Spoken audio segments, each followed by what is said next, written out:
Welcome to IELTS Academy 9. I'm Yusr, and in this video we will study the differences and similarities between will and going to. So let's get started.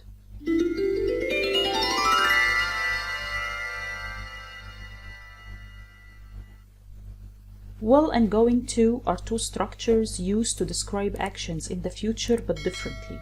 So let's start with will.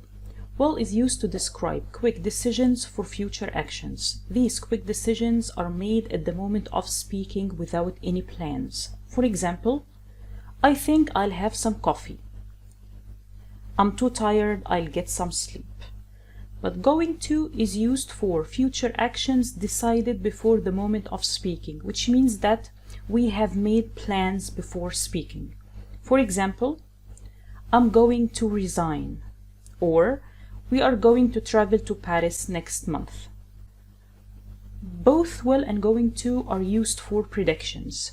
Will is used for a prediction based on opinion. For example, I think I'll get the job.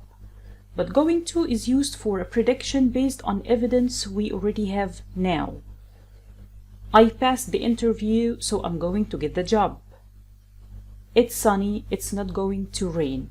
However, both will and going to can be used for predictions without any real difference. For example, it will rain tomorrow or it's going to rain tomorrow. Both are the same and both are correct.